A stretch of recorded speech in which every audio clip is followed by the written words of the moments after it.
My brother Bill, 30 male, has been trying online dating for 3 years, but with no success.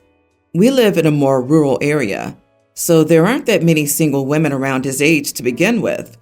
The ones who are available, well, Bill didn't think they were good enough. He asked me to edit his Hinge profile so he could attract a mate. I looked it over and, wow, his profile had paragraphs of what he wants in a woman: skinny, cute, under 30, average to high income, and needs to live locally. She must be into anime and gaming. The only pictures he's got are grainy selfies or pictures with one or both parents, mostly our mom. Bill lives with our parents and has been working as a door greeter at Walmart since he was 18. I told Bill that he doesn't need to overhaul his page. He needs to overhaul his life. No woman meeting his wants would want to date an obese 30-year-old living off of his parents and working at a Walmart job normally given to older adults to stay busy. Bill freaked out on me and told our mom. She's upset because I tried to tear him down when he needed my help. She wants me to apologize. But what's there to apologize for? I just told Bill what was wrong and that he should consider changing his life if he really wants what he wants. Am I the idiot? I was supposed to be helping my brother and instead tore him down. Hello, yes. I would like to order one hot sugar mama, younger than me, and lives in my rural area. She must like anime and overweight man boys and not judge me for my job or living status. She should be able to do everything: cook for me, clean up after me, and not have male friends or colleagues. I will offer nothing in return. I hope this is an acceptable compromise. What a catch indeed. And he doesn't need to overhaul his page. He needs to overhaul his life, is what more people need someone to say to them. I can't believe he has photos of his parents on his dating profile. That'd be a nope for me. Dear God, he sounds like an incel in the making. I mean, you were harsh as heck. None of it is untrue, though. He seems to be asking for a lot, with not very much to give in return. Personally, I would probably have chosen not to respond rather than to say all of that, even though it's true. Can't judge you. The idiot, though, he asked for your help, and you gave him the truth. In the making, dude's fully cooked at 30 years old. If he were a steak, he'd be well done. You are not the idiot. What on earth were you supposed to do? Your mother has a very positive view of him, so she'd be the best person to help him with his profile. The fact that he ran straight to mommy and that mommy now wants you to apologize is exactly how and why Bill is in this position. He needs therapy and a life coach, but my guess is he can't be bothered. Imagine being 30 and not just being able to tell your sibling that you didn't like what they were saying. Instead, you need mommy to do a power play because sister hurt my fifis. He's deluded, and it needed saying. Just reading this, his attitude toward women made my skin crawl. His list is not okay coming from anyone. Ask him if he was athletic with a good job and if he would date an obese woman making minimum wage and living with her parents. LOL. In fact, he wouldn't date the female version of himself now. He'd be lucky to get any female version at this point. His mother is the perfect person to overhaul his profile. They're both as delusional as the other. I have in-laws who are exactly the same, and they don't want actual help. They just want you to tell them that they're right. Let them tell each other that everyone else has the problem. OP surely has better things to do with their time, like watching the bees pollinate flowers in a park, far, far away from the family. My wife and I are currently living with our father temporarily. He is a very meticulous person, which I respect. He likes to devote every Saturday to cleaning. I picked up my oldest child from my ex Friday night. He's a young tween. My father-in-law wanted him to participate in cleaning the whole house today. I said he didn't need to because he hadn't participated in creating any mess. My father-in-law insisted everyone in the house needed to participate. Still, I said no, that he needed to unpack and settle in. My father-in-law was very insistent. He said that under his roof, he would insist upon his way of doing things. My wife said we must respect her father and abide by his rules in his house. I said no. I said he could kick me out if he wanted, but I make the decisions for my son, and the answer is no. My father-in-law has been furious all day and demanded an apology. I apologized, but I still didn't make my son participate in the cleaning. My wife is upset with me for upsetting her father. I feel that I make the decisions for my children, regardless of whose house I'm in. Does that belief make me an idiot? There's an obvious answer to this dilemma. Your father-in-law provides a nice home, so your tween son is in a safe and clean environment. A tween is capable of understanding reciprocity. Why do you think he should only have to clean when he makes a mess? Isn't it more appropriate to explain that helping to clean is a gesture of appreciation for the kindness father-in-law has shown, letting you and your son live and stay there? You are the idiot, not just for disrespecting your father-in-law in his own house. You've also let your son down by not giving him the opportunity to learn that it's best to pay kindness with kindness. I also want to pile on this. I live near a university, so there are a lot of dorms and apartments. Having roommates is the norm. I cannot count how many students rant about their filthy roommates, boy or girl, who have no idea about how to clean their spaces and dorms, and how disrespectful they are to the other household members. Filthy roommates just expect others to clean up after them. So, in addition, OP also failed to give his son this opportunity to learn how to clean the house he currently resides in and teach respect to other people's living spaces. His son has not created any of the mess, so not the same situation at all. There's a major difference between teaching a child to clean up after themselves versus expecting them to clean up after you. OP can give his son the opportunity next Saturday after he's contributed to the mess. I'm with you. OP's not the idiot. I was a child forced to do dishes and clean for hours on Friday nights when I hadn't been at that parent's house for 2 weeks. I'll say that it's created some issues for me, especially regarding doing dishes. If it's a week that the son has been there, sure, he can participate in the Saturday cleaning, but helping to clean a house he has nothing to do with? I don't know, man. I'm a single mom to Juliana, teen. I work nights and get home at 8 a.m. When I get home, I'm not driving my kid around to see her friends. I'm sleeping. When she was younger, we had an au pair for this kind of thing. Over the past year, we've had an agreement that she can go wherever she wants after I get home, as long as she can get there on foot or on her bike, and she stays in our town. This agreement works because she's been able to prove that I can trust her over the years. I also have a tracker on her phone that alerts me when she leaves town. My sister asked me to babysit her kids, a teen female and a tween male, last weekend while they went to a wedding. I warned them that I'd be working on those days and would not be taking their kids anywhere until at least 4 p.m., and that I wouldn't let them go into town. They seemed fine with that until Saturday morning. I came home from work, made me and the kids breakfast, and Juliana left the house. My niece asked why Juliana gets to go out and they don't. I said it's because she's been able to prove that I can trust her, and I have the tracker on her phone. They're not with me long enough for me to be able to trust them to wander around town, and since I don't own their phones, I can't put trackers on them. The kids woke me up multiple times that day to take them places because they were bored. Then their parents started calling me because I can't let my daughter go out and not my nieces and nephews, and I should have called in sick if I couldn't let my niece or nephew do anything fun because of my work.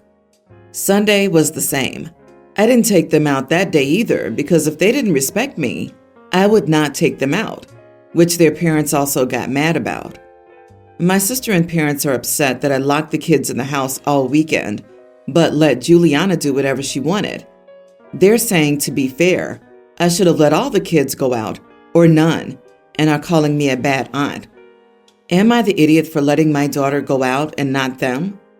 Not the idiot. Their parents should have arranged activities for the kids and transportation if they were worried about it. You were clear, and they accepted it. You've already inconvenienced yourself by babysitting for the weekend. Now they expect even more? Nah. Something I'm also baffled about. At their ages, are you telling me that these kids couldn't work out how to entertain themselves for a few days? Don't most kids grow out of the "I'm bored and it's your job to fix it" phase by the time they're like 9 or 10? They're old enough to read a book, watch a movie on an iPad, or play board games. My mom had similar rules to me as a teenager. I could go where I wanted, when I wanted, as long as I told her about it and kept on top of my other responsibilities like school.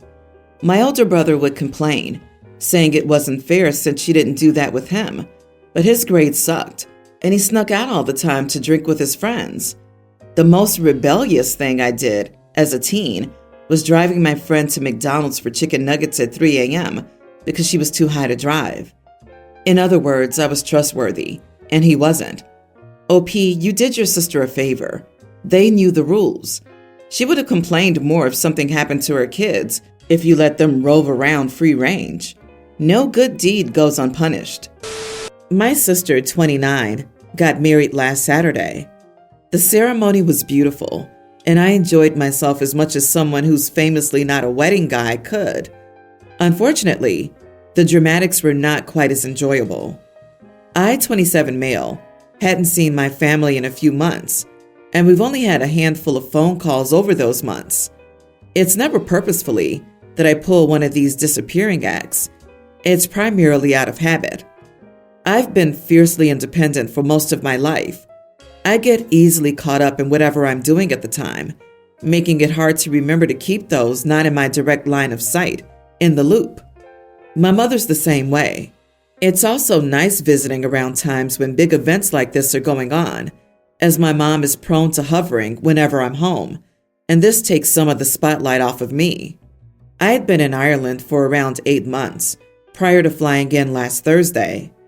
I was originally there to spend 2 weeks with my best friend, who, thanks to my one-track mindset, I had unfortunately grown apart from within recent years. Ours was a friendship that started when we were 14 and was one of the most important relationships in my life for over a decade. I wanted to put more effort into it so I didn't lose it. He was spending time overseas to reconnect with his heritage since his father's passing. I was already traveling, and my stay obviously turned out to be much longer than 2 weeks. It also turned into us getting married. Funny how life works out. About 2 weeks before our trip to the States for my sister's wedding, I sent out a mass email to close family, letting them know that my husband and I were married. I wanted to assuage any possibility of us stealing any thunder right from the get-go. My mom replied that she was hurt, that she wasn't told sooner or allowed to be there, which I understood. However, it seemed our mood flipped by the time we met in person. The rehearsal dinner was on Friday when we all met up for the first time. My mom was overjoyed to see my partner and me. She spent a large part of the night telling stories that she had always predicted something was different about my friendship with him compared to others I was close with in high school. It was a lovely moment, but at the end of the night, my sister pulled me aside and asked if we would not wear our wedding rings to her ceremony. I was confused, so I asked why. She said I was taking the attention off her, and she was already bitter that I hijacked her rehearsal dinner. More families might take notice if I wore my ring tomorrow and caused a similar incident. I refused. As I mentioned before, the ceremony was beautiful. Still, she didn't speak to me for the rest of the weekend, and we ended up leaving the reception early. Am I the idiot? For a little clarification, my husband and I had been friends since we were 14. It wasn't that we hadn't seen each other for that long. We hadn't seen each other for about 3 months when I came to Ireland to visit him. I've been married for 4 months. I emailed a select group of family members 2 weeks before the wedding. You are the idiot. Normally, asking someone not to wear their wedding ring would be a crazy request, but I actually get where your sister's coming from. You seem remarkably self-centered and thoughtless of the impact of your actions and behavior on others. How can you not think that running off to Ireland, getting married to someone you haven't seen for 14 years, and then telling everyone 2 weeks beforehand, despite being married for 4 months, wouldn't steal her thunder? You had to know that handling things this way would detract from your sister's big day. Also, Jesus, how do you not think of notifying your mother, who you're supposedly close with, that you're getting married? Multiple phone calls over a few months, and you didn't bring it up? Feels like there's something not being said here. The issue isn't with wearing the wedding ring. It's that OP waited until his sister's wedding was 2 weeks away to tell them. Yeah, 2 weeks sounds like even after the RSVP cutoff date, which is usually 3 to 4 weeks. So maybe not so innocent. Like, why didn't you say something when you sent in the RSVP? By the way, you have to give a 3-month notice of intention to marry at a civil office in Ireland before you can even get that civil marriage ceremony done. So I wonder how whirlwind this whole elopement even was. LOL, thought I was the only one who was thinking that. I was born and bred Irish, but lived abroad for the last few years. I married another Irish citizen, born abroad in an EU country, and the paperwork was already a nightmare. Never mind 2 Yanks. That's so wild. It really seems like you stole her thunder on purpose. At best, you're completely self-absorbed, to the point where you can't even see that your choices affect other people too. I have an autistic son, tween, who doesn't like fizzy drinks. He's also not a massive fan of milk or juice, so he drinks water. I went out to eat with my grandfather, kiddo's great-grandfather. We ordered, and my boy got some burgers and fries. Typical kid stuff. The order came with a kid's soda, and my son decided to get water. For some reason, my grandfather took this as an insult and seemed like he was poor, or it went to it's included in the meal, so he had to get it. So we ordered a Coke. My son had no intention of drinking it, and he just got it to shut my grandpa up. He got a refill on his water, and my grandpa lost it, started yelling at my son about wasting money and destroying Father's Day because he won't drink a Coke. I don't know how this is viewed as disrespectful, even though the family knows he's autistic and has some food and drink aversions.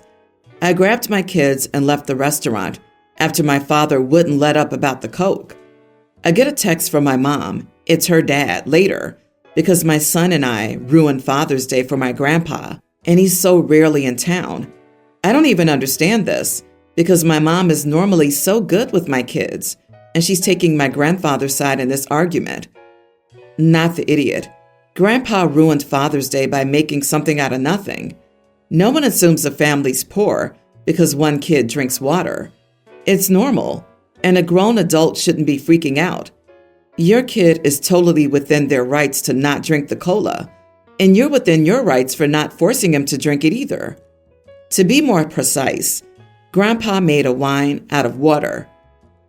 It would be one thing if your kid insisted on having an expensive drink and then poured it down the drain, although publicly yelling would still not be an acceptable way to handle it. Still, your grandfather's the one who insisted it was a free drink. All your son did was literally get a refill of a different complimentary beverage. Good Lord, people flip out on kids for drinking too much soda. Then we get a situation like this, where a kid doesn't want soda and still gets flipped out on. It baffles me and makes me wonder if your mom knows the whole story. Also, are you sure that your grandfather's doing okay? Angry outbursts could be a sign of something more seriously wrong, like the early stages of dementia. Good for you for sticking up for your son and showing him that you have his back.